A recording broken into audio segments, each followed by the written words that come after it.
Land clearing menggunakan APD, ya. Terus ada prosedurnya, terus menggunakan alat, misalnya menggunakan doser yang memiliki kabin supaya nggak tersengat lebah misalnya. Itu untuk menentukan kontrol pengendalian, contoh-contohnya.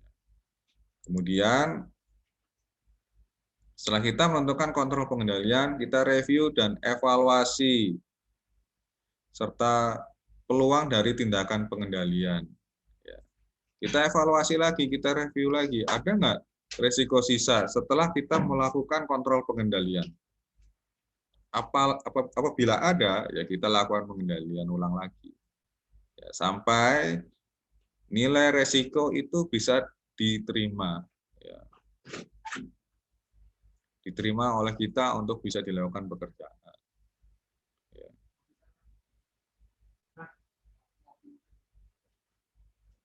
Oke, lanjut ya. Kemudian langkah-langkah dalam pembuatan IBPR atau manajemen risiko. Ya. Nah, ini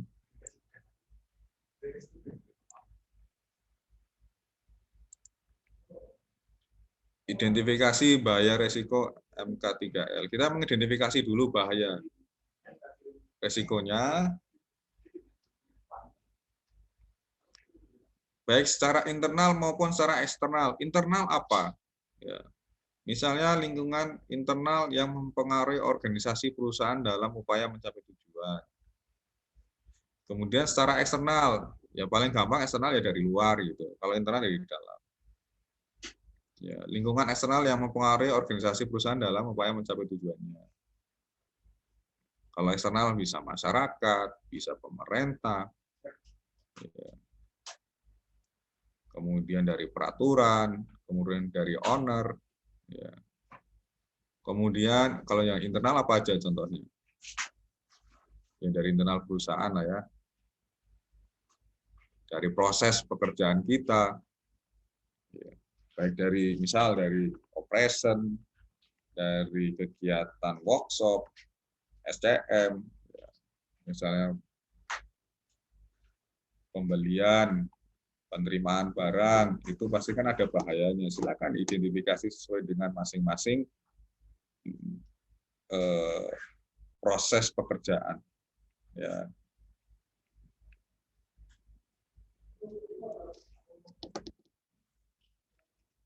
Oke, lanjut.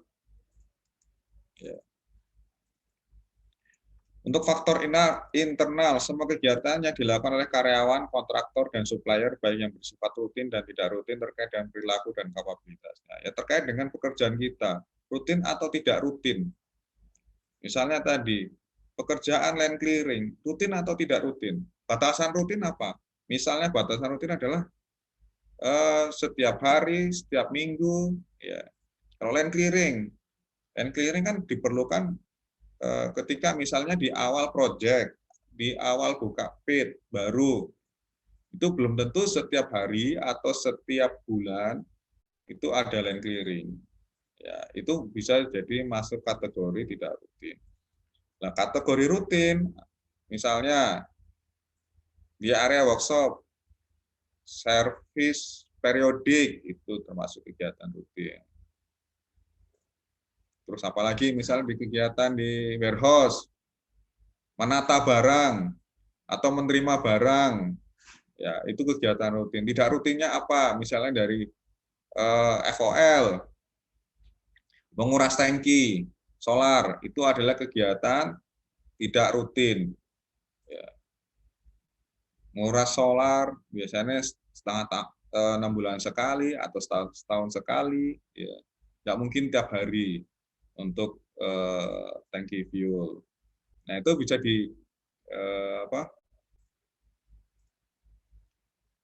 dilihat Pak, ya, rutin dan tidak rutinnya, sehingga kita bisa menggolongkan ya,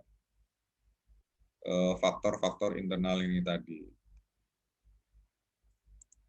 Terus adanya perubahan kegiatan dalam perusahaan. Contohnya apa? Misal, dari awal penambangan tidak ada kegiatan blasting. Kemudian setelah berjalan 1 tahun, diperlukan blasting. Setelah ada kajian teknis, diperlukan blasting. Nah, ini ya, perubahan kegiatan dalam perusahaan ya, dibuatkan IPPR-nya direview lagi.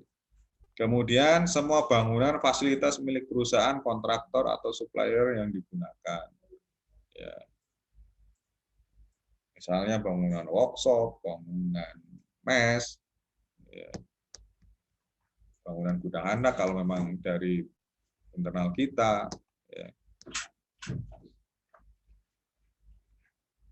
Itu harus dibuatkan manajemen risiko atau BPR.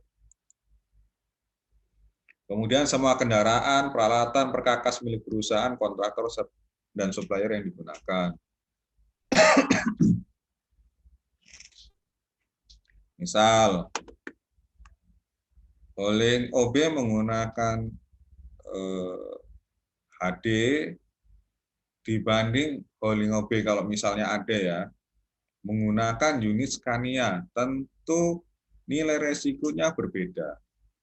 Ya. Nah, ini juga harus dibuatkan manajemen risiko. Kemudian terkait dengan aspek lingkungan, ya, misalnya emisi udara, pembuangan limbah, ya, pemanfaatan sumber daya alam, ya, dan lain sebagainya. Ini harus dibuatkan manajemen risikonya atau IPPR-nya. Terus dari sisi kesehatan, ya memang harus dibuatkan semua aspek yang terkait dengan kesehatan kerja seperti kebisingan, getaran, debu, radiasi, ergonomi, suhu, kemudian bahaya biologis. Ya, ini harus dibuatkan. Ya. Contoh sederhana, misalnya bekerja di area kantor yang gensetnya dekat. Bagaimana dari sisi kesehatan kerja? Ya. Dari sisi kebisingan, setelah diukur lebih dari 85 desibel, bagaimana mengendalikan? Ya, ini harus kita buat pengendalian resikonya. Ya, supaya apa? Pada saat kita bekerja tidak terpapar kebisingan. Kemudian operator doser misalnya, terkait dengan getaran, diukur getarannya. Bisa mempengaruhi enggak terhadap kesehatan kerja operator tersebut? Ya paling sering kan getaran misalnya. Ya, kalau laki-laki kan turun berok misalnya, itu perlu dilakukan analisa. Ya, getarannya sudah sesuai standar atau belum. Gitu. Oke, lanjut. Ya ini terkait dengan perubahan desain, pasti perubahan peta atau perubahan desain tambang, ya itu pasti harus dibuatkan manajemen risiko.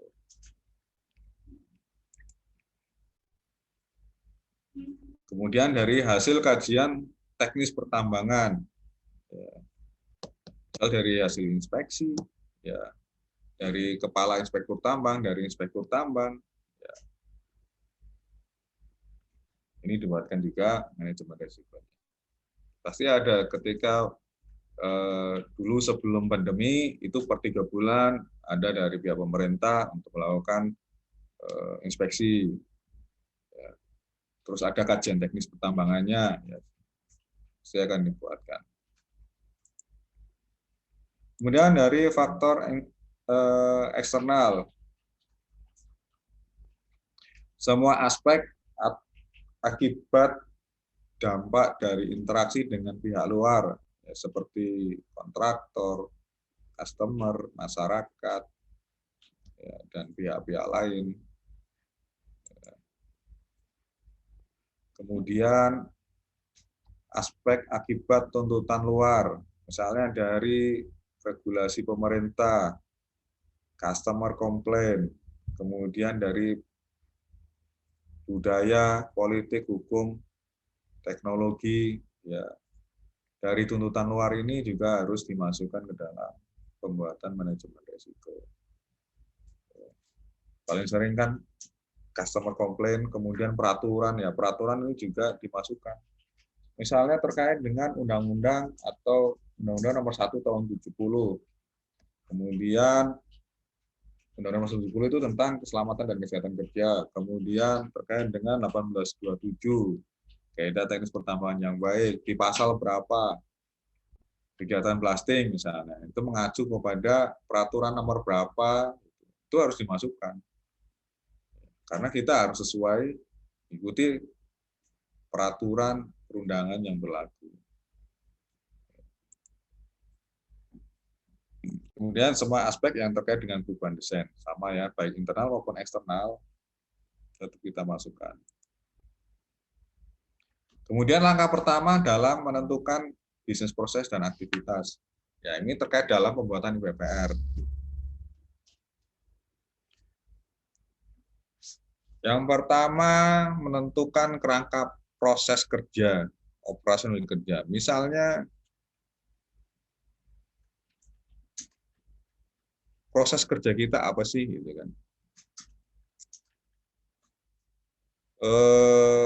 Dari plan, misalnya, dari workshop, dari awal sampai akhirnya apa, gitu.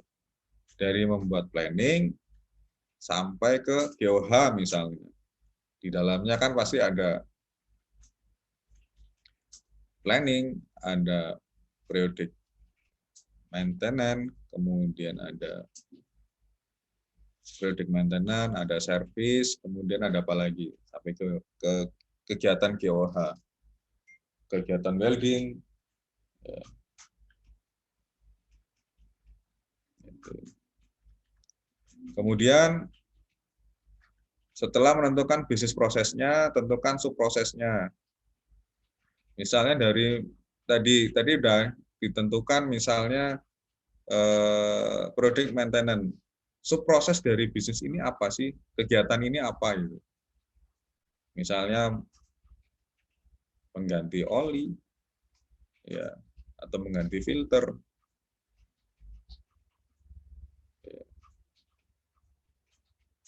Contohnya itu. Kemudian kalau dicontoh di operation, line clearing, sub bisnisnya apa? Clearing menggunakan doser, clearing menggunakan sensor. Ya. Kemudian tentukan aktivitas detailnya, ini hampir sama ya dengan subproses. Kemudian menentukan daftar legal atau regulasi yang berkaitan dengan aktivitas yang ada di BPR. Terus menentukan apakah pekerjaan itu rutin atau non rutin. Ya, ini contohnya. Subproses, saya kasih contoh. Kalau yang poin pertama, saya kasih contoh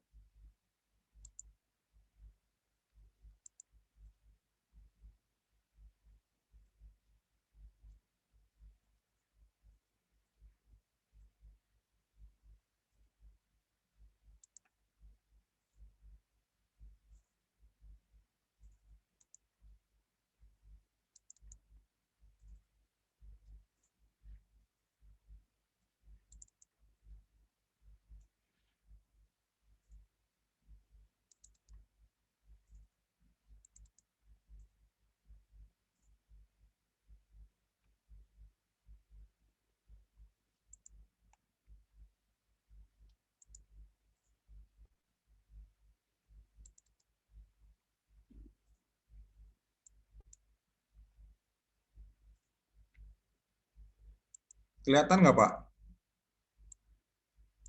Ya. Poin utama dalam pembuatan IBPR adalah kita menentukan aktivitasnya di sini. Misalnya pembersihan area tambang dari tumbuhan semak-semak. Nah, bahayanya apa?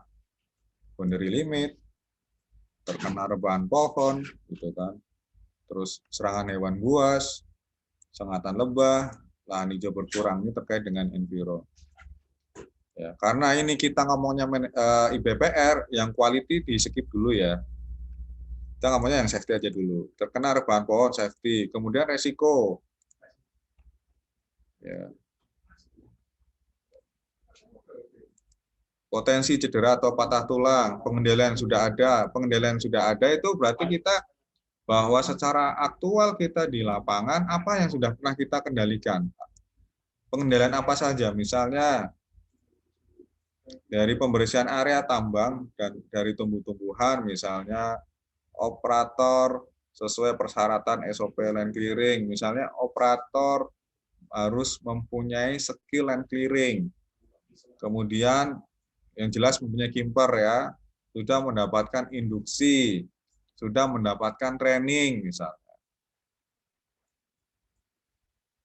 Kemudian ini pengendalian risiko, nanti ini secara administrasi, rutin non rutinnya, misalnya rutin.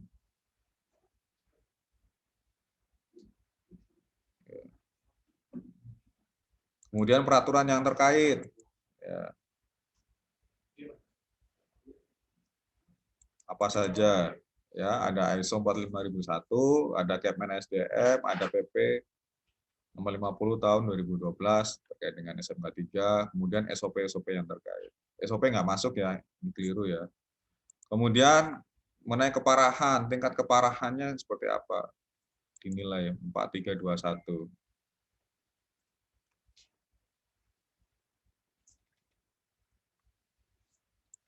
Ya. Nah, nah,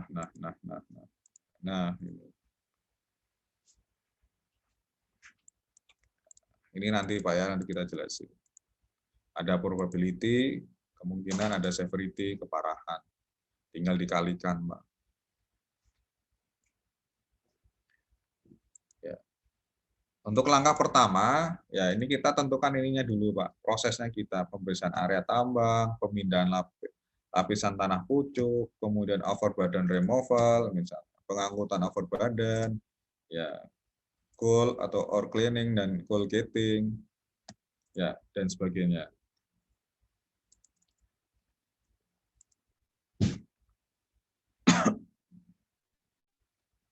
Dari bukti-bukti yang dikumpulkan, saya mau nanya dulu nih, IBPR-nya sesuai ini atau ada IBPR yang lain? Saya absen dulu ya dari SBS. Untuk bukti IBPR-nya seperti apa? Kalau boleh tahu. Sama seperti ini Pak, cuman sama ya? apa? Warna nggak ada Pak. Kenapa? Warna aplikasi nggak ada. Aduh, jauh bener. Gimana? Warnanya Warna nggak ada ya? warna hijau sama itu merah nggak ada Pak. Oh, itu tergantung ngeprintnya ya. Warnanya. Kalau ngeprint ini harusnya ada nih. Sama ya, berarti sama ya? Sama Pak, sama. Oke. Lanjut. Untuk MTN Kel. Siapa ini Kel? IBPR-nya gimana? Sama Pak, sama. Sama ya? Sama Pak. Oke, terus ini siapa? Agustia Putra, sama nggak nih? Sama Pak, sama. Nah, oke, Pak Septian. Buktinya sama nggak nih? Sama Pak, sama. Sama ya. Pak Abi, sama nggak Pak Abi? Pak Abi.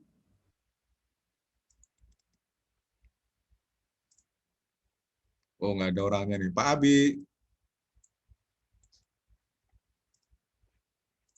Kemudian untuk set 054 sama nggak IBPR? Sama Pak. Sama ya. Kemudian ini Pak Nathan sama nggak? Sama Pak, aman Pak, sama. Biar nggak ini ketika nanti ditanya ya harus sama gitu kan. Satu perusahaan beda-beda kan aneh. Kemudian yang BCP sama nggak ini IBPR-nya, manajemen risikonya? Suaranya. Dimut. Dibuka mute-nya dulu. Nah, Sama, Pak, sama. oke. Sip lah ya. Ya harus tahu cara ngisinya ya. Oke, lanjut ke materi.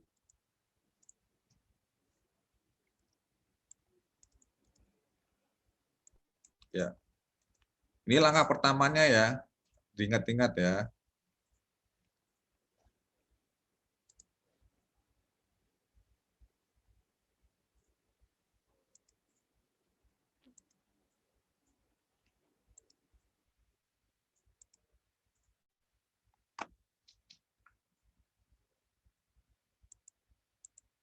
Kemudian langkah kedua,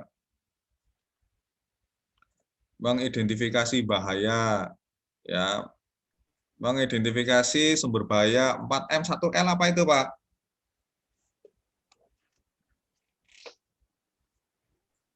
Mesin, Metode sama ya, metode, material, mesin,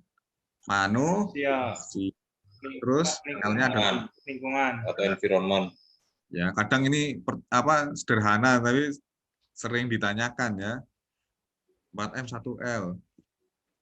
Kemudian menentukan KTA dan TTA dari sumber bahaya yang sudah teridentifikasi, menentukan potensi kecelakaan. Ya, jika terjadi insiden yang dibahayakan oleh KTA dan TTA tersebut, menentukan kategori bahayanya, menentukan potensi keparahan maksimum. Ya, terkait dengan severity. Lanjut dulu lah terkait dengan teori. Ini sebenarnya contoh IBPR yang lama ya, belum direvisi. Ada sumber bahaya, ada rincian bahaya, potensi kecelakaan, kerugian, terus potensi keparahan maksimumnya apa, ya, sampai ke fatality ya. Oke, lanjut. Menentukan nilai risiko. Setelah tadi kita mengidentifikasi bahaya, kemudian menentukan nilai risikonya.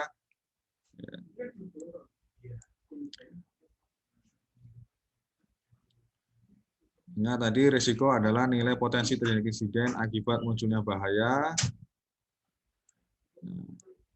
Risiko ya terdiri dari, kalau di Madani ya, ada namanya kemungkinan atau probability. Kemungkinan terjadinya insiden ditetapkan sebagai probability.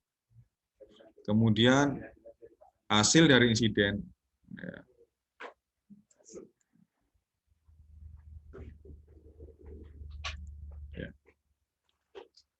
Hasil dari insiden akan ditetapkan sebagai tingkat konsekuensi. Terus ada keseringan terjadi kejadian ditetapkan sebagai paparan atau exposure. Kemungkinan, bagaimana mungkin kemungkinan terjadinya insiden? Ya, misalnya pada kegiatan land clearing itu tadi. Terus bagaimana konsekuensinya? Apabila misalnya bahaya yang diidentifikasi adalah pohon, kejatuhan pohon. Konsekuensinya apa? Paling tinggi adalah bisa terjadi, pernah terjadi nggak fatality akibat land clearing kejatuhan pohon? Ada pernah dengar ya? Kemudian bagaimana keseringan kejadian itu terhadap manusia, misalnya, paparannya atau exposure-nya. Ya, itu bisa dinilai semua, Pak. Nanti bisa kita lihat tabelnya ya. Ingat, resiko sama dengan probability, ya,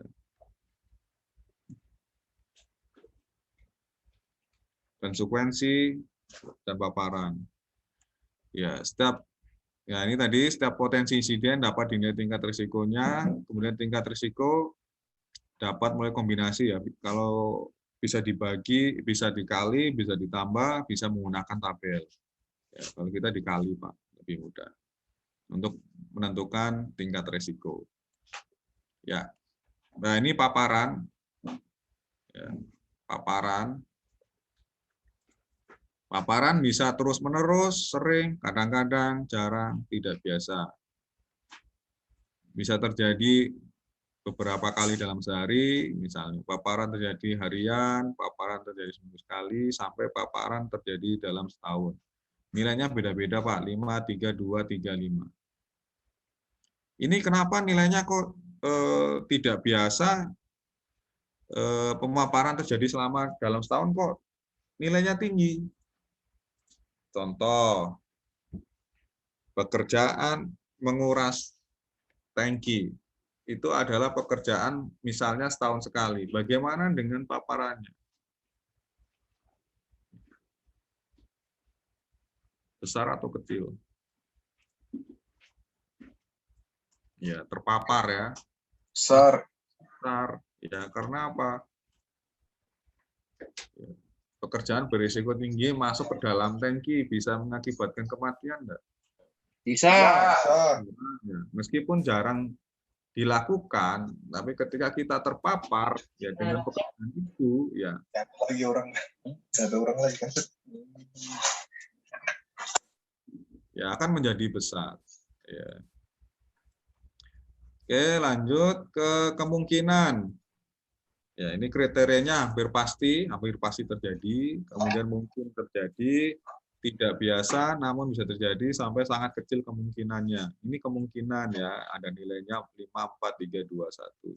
Semakin hampir pasti, maka nilainya akan semakin besar. Kalau sangat kecil kemungkinannya, maka nilainya akan kecil. Sangat mungkin akan terjadi, hampir dipastikan akan terjadi pada semua kesempatan, mungkin akan terjadi atau bukan suatu hal yang aneh untuk terjadi, misalnya 50-50, nilainya 4. Kemudian biasanya tidak terjadi, namun kemungkinan untuk dapat terjadi tiap saat, kecil kemungkinan untuk terjadi, belum pernah terjadi. Kalau belum terjadi berarti ya sangat kecil kemungkinan. Oke, lanjut ini secara konsekuensi, bencana sangat serius sampai catatan. Nah, ini kerugian dari sisi manusia, peralatan, proses, reputasi, harusnya ada tambah lingkungan. Gitu kan. Ini konsekuensinya apabila terjadi kecelakaan. Ya, menimbulkan beberapa kematian, maka ini disebut bencana. Menimbulkan satu kematian sangat serius sampai tidak menyebabkan cedera serius atau minor, ya berarti itu sebagai catatan. Kalau peralatan dinilai dari nilai kerugian keuangan. Ini 1 sampai 5 juta US, contohnya ini ya. Kemudian kerugian keuangan 100.000 sampai 1 juta US, sampai kerugian keuangan di bawah 1 juta itu menjadi catatan. Kemudian secara proses, operasi terhenti selama 1 sampai 7 hari, sebagian jalur operasi berhenti lebih dari 14 hari, sampai 1 unit beroperasi harus berhenti selama 3 hari. Ya, secara reputasi menjadi isu nasional, menjadi perhatian, dan investigasi dari penguasa lokal, ya misalnya insidennya lumayan berat ya, menjadi isu nasional, menjadi hot topic atau trending topic di media massa misalnya, itu menjadi bencana ya, kriterianya adalah bencana. Sampai ke tidak memiliki isu yang penting keluar dari perusahaan. Nah ini nilainya dari 5, 4, 3, 2, 1. Ya, terus untuk menentukan nilai risiko, ya dari risk ini, paparan, kemungkinan, konsekuensi.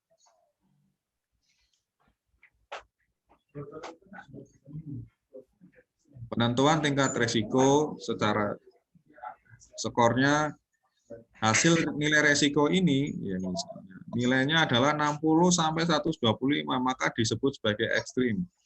Hentikan kegiatan, stop dan segera perbaiki. Kemudian nilai risikonya 36 sampai 59, tinggi, segera perbaiki maksimum 24 jam. Kemudian risiko dari 13 sampai 35, maka kriterianya sedang, segera diperbaiki dalam waktu maksimum 3 hari. Kemudian jika nilai risiko di bawah 12, maka itu rendah dan itu bisa perbaikan bisa dijadwalkan ya. Ini risiko diterima. Agus, mohon maaf Agus, saya potong. Mohon maaf Agus.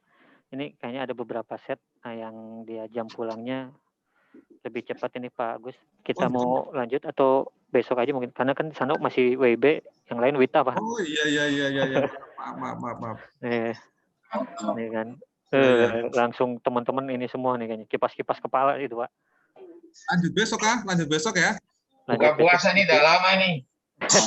Oh, iya. Sama untuk kita lah ya. Ini BCP ini pulangnya agak cepet ya. Iya, betul Iya, Pak. benar. ACP. BCP dia dari jam 5 ke jam 5, Pak. Loh, Oh iya. Oke kalau gitu. bisa lanjut Kita- besok berarti bagus ya. Sekalian aja. Bisa lanjut jam berapa? Besok mulainya kita bisa lebih pagi nggak Bapak-bapak? Sekitar jam Sih siap aja jam 5 9 siap. Jam siap. 9 Iya Pak, WIB, kalau 10 WITA. Cuma coba yang di nanti Jakarta servernya belum siap. Itu Pak. Servernya belum siap. kalau di Jakarta. Apa namanya? Ini semuanya belum siap. Jam 8 ya, jam 8 WIB berarti jam 9 WITA ya. Enggak Pak, jam 9 WIB, 10 WITA Pak. Karena kan bentrok biasa takutnya linknya kan dipakai buat meeting sama Oh pasien gitu. juga kan. Iya. Berarti jam 9 WIB Pak, 10 WITA. 9 WIB ya. Ya. Pokoknya kami tergantung usernya aja. Woi, boleh lah. Ini kayak suara-suaranya kenal ini. Namanya Pak Limbong itu, Pak. Oke lah kalau gitu. Oke. Oke, lanjut ya. Iya Pak, besok. Sama saya minta tolong Pak ya, untuk Bapak-bapak yang lain, tolong kirimkan nomor Bapak ya ke safety-nya Pak, biar malam ini kita bisa buatkan grup, sama dimasukkan Mbak Eci, biar buat guidance Bapak-bapak ngisi portofolio ke dalam link Pak ya. Kopi ya Pak ya. Tolong masing-masing set dikirim nama-namanya ke teman-teman safety, perwakilan aja, nggak usah semuanya Pak. Ya, gitu ya mungkin Pak Gus ya. Ya, boleh. Oke, kalau gitu saya tutup dulu gitu. Kita Lanjut besok ya. Iya Pak. Ya. Terima kasih Bapak-bapak. Sama nomor telepon. Oke, terima kasih. Linknya kan ini mau Untuk materi kita akhiri sampai di sini ya, di langkah ketiga. Besok kita lanjutkan kembali. Ya. Akhir kata, Assalamualaikum warahmatullahi wabarakatuh. Semangat pagi. Pagi. Pagi.